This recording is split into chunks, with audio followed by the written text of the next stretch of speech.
There are some emotions that seem to be very basic in the sense that we see them in many different people, in many different cultures, and we can characterize those in terms of a number of unique characteristics. So the first way we can think about basic emotions, so we may differ, say, anger from fear, from sadness.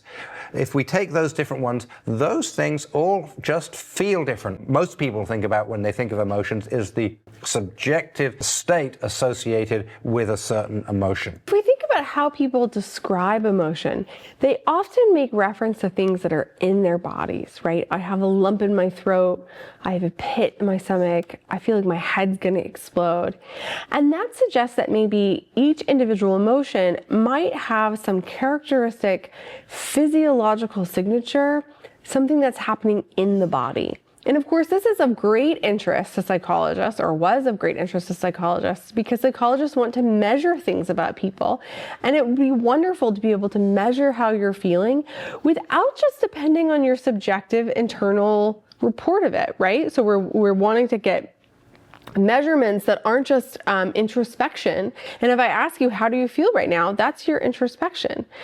What's interesting is that despite many concerted efforts over many years using lots of different measurements, despite the fact that people describe emotions as existing in their body, those descriptions don't seem to match any objective physiological measurement. So I can't hook you up to sensors of muscle tone or galvanic skin response or something and be able to say, this person is feeling scared versus guilty, right? It just looks like maybe you're aroused or not aroused, but it's not a unique physiological signature for any one emotion. What's much more constructive to think about, rather than having each emotion having a unique physiological signature, is to think about each emotion having a unique set of what are called antecedents and consequences. Yeah. Something comes before the emotion, the antecedents, and something comes after it. So if you take something like fear, right? Fear occurs in the presence of a stimulus or an object or something that's dangerous to us, and it is followed by some action, maybe some expression, and some either running away or hiding or fighting. And the antecedents and consequences of something like fear will be very different to the antecedents and consequences of something else like love or even disgust. They would be different. And so that's another way you can characterize these different types of basic emotions. You can also think about how the emotions differ in terms of something that we've already touched on,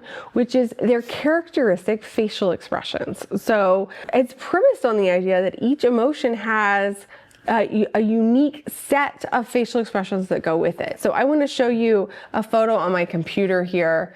So these are pictures that are taken from a haunted house, which is a really great way to look at people's emotions because they have intense antecedents, and also because people don't know that they're being filmed or photographed. They're not attempting to modulate their facial expressions in any way. So if you look at this guy here, you can see that he's got big white eyes and a big open mouth, right? So these are characteristics of fear and surprise, which fit with this antecedent of being in a haunted house. And this has raised the question of how innate and how universal are these characteristic facial expressions. If I went somewhere else and I went like this, would someone in a totally different culture, in a totally different learning environment, interpret that facial expression in the same way as other people in my North American modern context? And that is actually a question that was investigated, I believe in the 1970s, by a man named Paul Ekman. This was like some of the most famous studies in all of psychology, and Paul Ekman had exactly this question. So what he did was he took his research team to groups that had been completely isolated. His research team was one of the first to ever make contact with some of these groups in Papua New Guinea, and went to these groups with sets of photos showing different expressions. And we can see some of those on the computer now. And so what Paul Ekman and his team would do is they would ask people here, and they'd say, okay, I want you to imagine that you've been out in the forest and you come back to your hut and you see a poisonous snake in your hut. which of the following expressions would you expect the person to do? And so if there is some kind of universality from this, would we expect to see we would expect them to choose the same photo as you and I would choose.